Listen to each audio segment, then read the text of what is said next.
शिविरों में बच्चों की मौत के बारे में सवाल पूछने पर कहा था कि ठंड से कोई मौत नहीं हुई है। अगर ठंड से लोग मरने लगे तो साइबेरिया में कोई इंसान जीवित नहीं बचता है। गुप्ता के इस बयान के बाद मुख्यमंत्री अखिलेश यादव ने अधिकारियों को संवेदनशीलता के साथ बात करने की सलाह दी थी।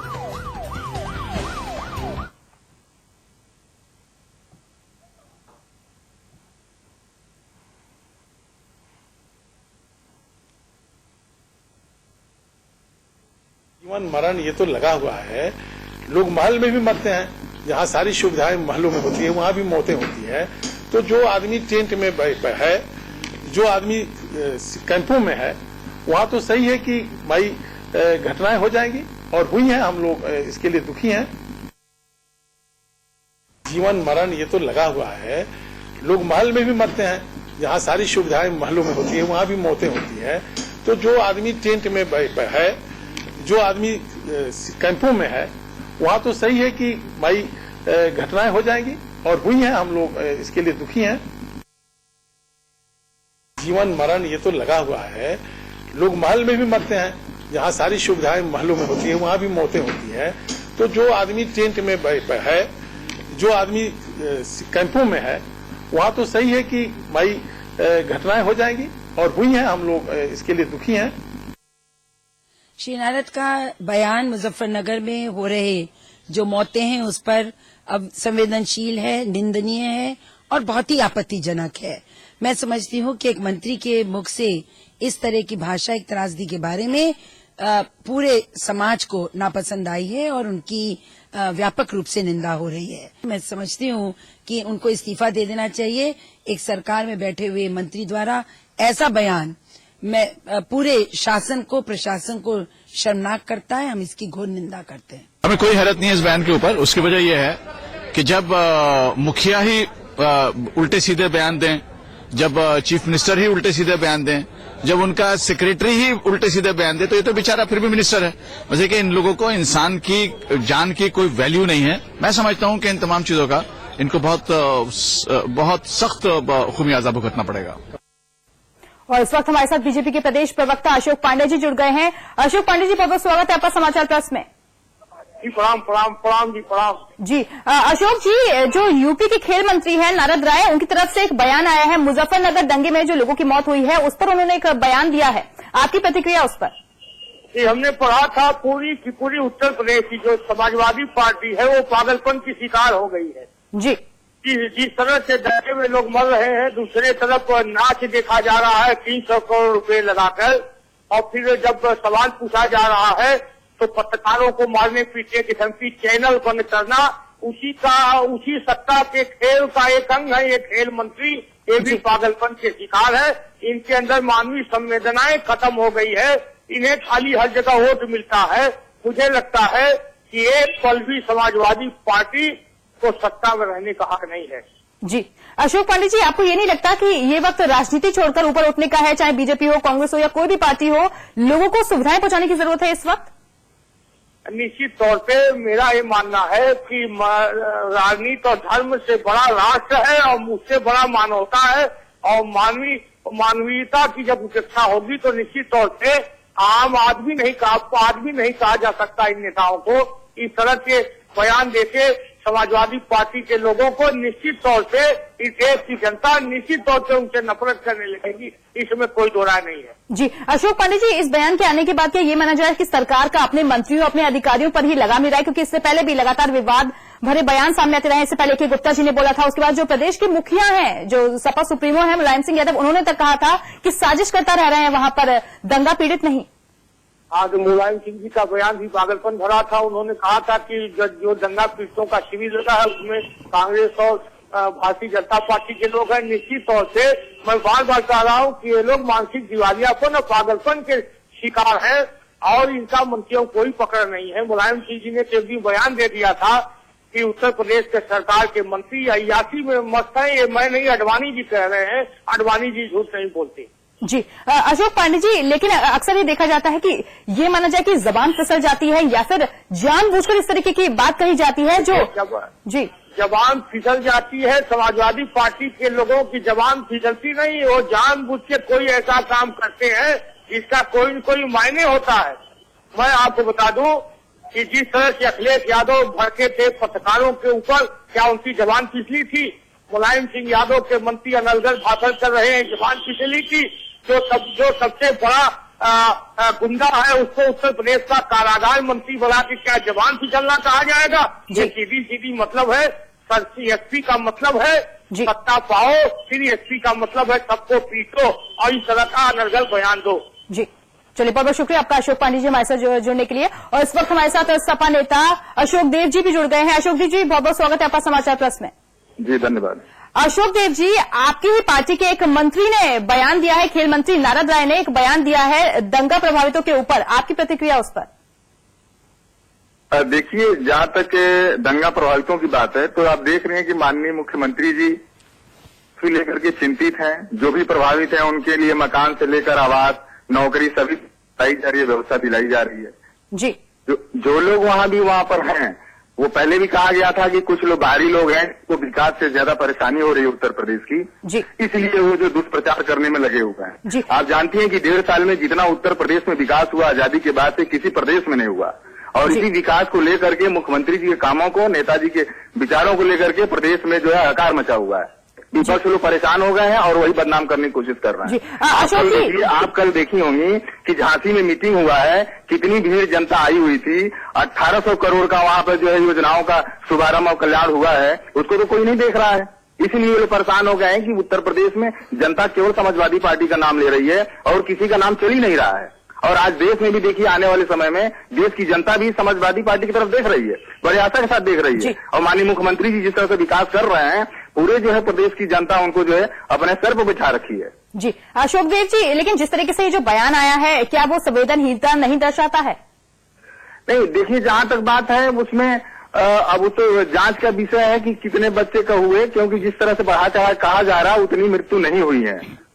ये बहुत कम संख्या थी, लेकिन बढ़ा चढ़ा कहा जा, दवा दिया जा रहा है, ठंडे से बचने के लिए जो कपड़े हैं वो दिए जा रहे हैं, अलाव जलाए जा रहे हैं, भोजन व्यवस्था दिया जा रहा है, उसको नहीं बताया जा रहा है। अगर कोई बात किसी ने कुछ कह दिया तो तुरंत उसको दुष्प्रचारित करने का काम किया जा रहा है। जो विकास का काम है उसके बारे में कुछ नहीं ध्यान दिया जा रहा है।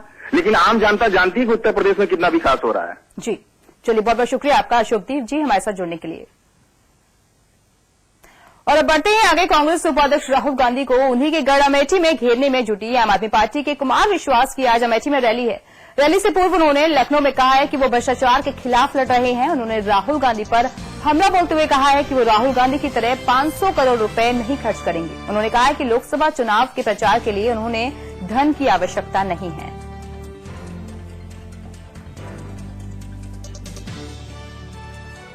जहां तक व्यक्तिगत सुरक्षा की बात है, ये राज्य की व्यवस्था का सवाल है कि एक पत्रकार वार्ता जिसमें सारे देश के महत्वपूर्ण चैनल उपस्थित हों और सारे प्रांजल पत्रकार एक लोकतांत्रिक संवाद में रत हों, वहां अगर 2 गुंडे पहले से धमकी देकर पहुंच जाएं, क्योंकि आज के लिए भी पहले से धमकी कुछ लोगों ने दे रखी है, तो इसका मतलब क्या पूरी राजसत्ता सैफई में विदेशी वारांगनाओं का नृत्य देखने में बिजी है, या किसी को इस देश की प्रदेश की भी चिंता है? अगर चिंता नहीं है तो अभी आ रहा है लोकसभा चुनाव, उसमें वो बता देंगे कि आपको हमारी चिंता नहीं है तो हमें आपकी चिंता नहीं है। समाजवादी पार्टी की सरकार से तो पूरे प्रदेश को उम्मीद नहीं है, तो मुझे क्या उम्मीद होगी एक वोटर के नाते? और जहां तक मेरी सुरक्षा का सवाल है, वो सरकार की जिम्मेदारी है। अगर सरकार अपनी जिम्मेदारी में फेल होती है या रैली में अगर विघ्न डलता है, तो अमेठी की जनता क्या पूरे प्रदेश की 80 सीटों की जनता ये बताएगी कि आपके लिए सैफई ही पूरा प्रदेश है, लेकिन पूरे प्रदेश के लिए एक एक आम आदमी की सुरक्षा भी अपने आप में नैतिक कर्तव्य है। पहली बात तो, देश में जब कभी आक्रमण होता है, कोई संकट आता है, तो जो सिपाही लड़ता है वो सिपाही से ये नहीं पूछा जाता तुम कानपुर के हो, खेमकरन क्यों लड़ रहे हो, केरल के हो, सियाचिन लड़ने क्यों आए हो। वंशवाद और भ्रष्टाचार एक बड़ा इश्यू है और उससे पूरा देश त्रस्त है। जब प्रधानमंत्री जी ये कहते हैं कि मैं राहुल गांधी को प्रधानमंत्री बनने के लिए पद छोड़ने को तैयार हूं, तो वो 65% उन युवाओं का अपमान करते हैं जो अपनी क्षमता और प्रतिभा से आगे बढ़े हैं। राहुल गांधी जी के नाम में अगर कुछ विशेष है तो वो गांधी है। और ये सवाल अमेठी भी पूछ रही है कि 10 साल से उन्होंने लोकसभा में सवाल नहीं पूछा। मैं उसे चुनौती देने जा रहा हूं। वहीं अमेठी में रैली से पूर्व लखनऊ में हमारे संवाददाता अमितेश श्रीवास्तव ने आप नेता कुमार विश्वास से खास बातचीत की। मंच से राजनीतिक मंच का सफर तय करने वाले कुमार विश्वास आज अमेठी में कांग्रेस की राज राहुल गांधी को चुनौती देने जा रहे हैं, उनके खिलाफ ताल ठोकी है। अगर हम इधर तस्वीरें दिखाएं तो आप देख सकते हैं कि जो आम आदमी पार्टी के जो कार्यकर्ता हैं वो पूरी तरह से तैयार हैं अमेठी कूच करने के लिए। कुमार विश्वास इस वक्त हमारे साथ हैं। कुमार साहब, कितना चुनौती मानते हैं खासतौर पे? आम आदमी के लिए क्या चुनौती है, उसकी ताकत अद्भुत है आम आदमी की, और हम तो लड़ने के लिए जा रहे हैं। फकीर की लड़ाई है, राजा से लड़ाई है, युवराज से लड़ाई है, जनता तय करेगी। अमेठी की जनता ही आई है, उसी ने प्रस्ताव किया है, उसी ने नामांकन किया है, तो जय पराजय तो आगे की बात है। सबसे पहले संघर्ष महत्वपूर्ण है, और वंशवाद जो भ्रष्टाचार का जो मुख्य कारण होता है उसे चुनौती आम आदमी दे रहा है, इसलिए रैली हो रही है। अगर अमेठी की बात करें, कांग्रेस का गढ़ है, किन किन जो मुद्दे हैं, कौन कौन से मुद्दे हैं जो आपकी प्रमुखताओं में शामिल होंगे? हमारी प्रमुखता में ये मुद्दा है कि किसी व्यक्ति के नाम के पीछे अगर वंश का नाम जुड़ जाए तो क्या उसे अनुमति दी जानी चाहिए कि वो वहां से 10 साल निर्वाचित होने के बाद भी लोकसभा में एक सवाल ना पूछे। क्या इस बात की अनुमति दी जानी चाहिए कि उसकी प्रेजेंस न्यूनतम हो? क्या इस बात की अनुमति दी जानी चाहिए कि पार्टी में दूसरे नंबर की हैसियत होने के बाद भी 2G हो जाए, कोयला हो जाए, स्पेक्ट्रम का हो जाए, दामिनी हो जाए, गुड़िया हो जाए, जन लोकपाल आंदोलन हो जाए, देश स्पेन में रहे और युवराज स्पेन में रहे? तो ये सारे सवाल पूछे जाने चाहिए कि शंकरगढ़ का पुल आज तक क्यों लटका हुआ है, 2 साल हो गए, 20% वहां केवल सड़कें क्यों बनी है? अमेठी में आज तक ऐसे गांव क्यों हैं जहां पर आज तक भी बिजली नहीं पहुंची है? अमेठी में ऐसी क्या स्थिति है कि वहां लोग बाग पीली चीनी खाने के लिए विवश हैं? ये सवाल पूछे जाने चाहिए। वही अमेठी में आपकी होने वाली जन विश्वास रैली का जायजा लिया हमारे संवाददाता नितिन श्रीवास्तव ने। हम अमेठी के रामलीला मैदान ग्राउंड में खड़े हैं, जहां कुमार विश्वास को आम आदमी पार्टी की तरफ से आयोजित जन विश्वास रैली को संबोधित करना है। यहां आप देख सकते हैं कि तैयारियां बहुत जोर शोर से चल रही हैं। आप कार्यकर्ता पूरी मेहनत और लगन के साथ अपने नेता की जनसभा को सफल बनाने के लिए मेहनत कर रहे हैं। उधर मंच भी तैयार हो चुका है। आम आदमी पार्टी के कार्यकर्ता हर तरह से जो है हर कोशिश कर रहे हैं कि इस रैली को सफल बनाया जा सके। इस समय जैसा कि आप यहां देख सकते हैं कि सारी तैयारियां लगभग पूरी हो चुकी है, बस कुछ बाकी है तो कुमार विश्वास का आना और रैली को संबोधित करना। अमेठी से नितिन श्रीवास्तव, समाचार प्लस। अमेठी क्यों है खास, ये सवाल भी लोगों के जहन में उठ रहा है। दरअसल अमेठी भारत के उत्तर प्रदेश का एक प्रमुख शहर और राजनीति का सबसे महत्वपूर्ण लोकसभा क्षेत्र है। ये भारत के नामी गांधी परिवार की कर्मभूमि है। पूर्व प्रधानमंत्री जवाहरलाल नेहरू और उनके परिवार ने ही इस जिले का प्रतिनिधित्व किया था। ये भारतीय गांधी राजनीतिक वंश की सत्ता की सीट के रूप में जाना जाता है। ये पूरे गांधी परिवार का निर्वाचित क्षेत्र है। अमेठी से सोनिया और राहुल गांधी को 2004 के आम चुनावों में सीट के लिए चुना गया था।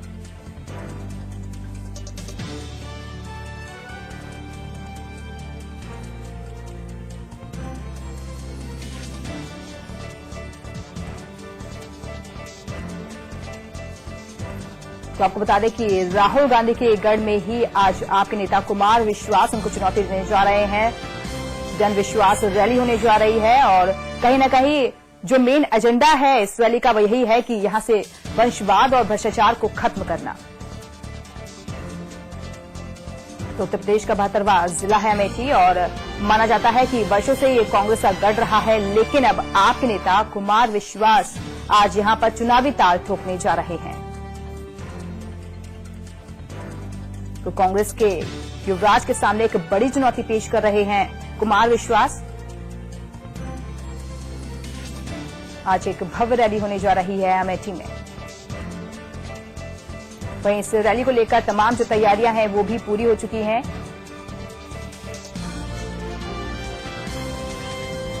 तो कांग्रेस का गढ़ माना जाता है अमेठी और इसी के चलते यहां पर काफी दिलचस्प मुकाबला भी देखने को मिलेगा, क्योंकि अगर राहुल गांधी इस सीट से लड़ते हैं चुनाव और दूसरी तरफ आपके नेता कुमार विश्वास हैं तो चुनावी मुकाबला काफी दिलचस्प बन जाएगा। और इस वक्त हमारे साथ फोन लाइन पर जुड़ चुके हैं लखनऊ से हमारे संवाददाता अमितेश श्रीवास्तव। अमितेश, आज एक बड़ी चुनौती पेश करने जा रहे हैं राहुल गांधी के गढ़ में ही आपके नेता कुमार विश्वास। बिल्कुल दिव्या, देखिए खासतौर पे अमेठी की अगर बात करें तो अमेठी कांग्रेस युवराज राहुल गांधी का गढ़ है और पूरा जो संसदीय सीट की बात करें कांग्रेस की विरासत कही जाती है। ऐसे में खासतौर पे जिस तरह से चुनौती पेश की है कुमार विश्वास ने वो अपने आप में दिलचस्प है। कुमार विश्वास ने जब समाचार पत्र से बातचीत कर रहे थे उन्होंने कहा कि भले ही कोई भी इस सीट को पुश्तैनी मानता हो, लेकिन जो भी विकास होने चाहिए थे अमेठी में वो नहीं हुए। शिक्षा की छत की बात करें, सड़कों की बात करें, तमाम ऐसी दिक्कतें हैं जो अमेठी वासियों को दो चाक होना पड़ता है। ऐसे में उन्होंने ये मन बनाया है कि वो कांग्रेस की युवराज राहुल गांधी के खिलाफ चुनाव लड़ेंगे और अमेठी का विकास कराएंगे। और उन्होंने एक नारा भी दिया है कि जीतेगा अमेठी तो देश बदलेगा। तो कुमार विश्वास पूरी तरह से अमेठी से जुड़ना चाहते हैं और यही वजह है कि जो जन विश्वास रैली आज अमेठी में हो रही है, जिसमें आम आदमी पार्टी के नेता संजय जी कुमार रहेंगे।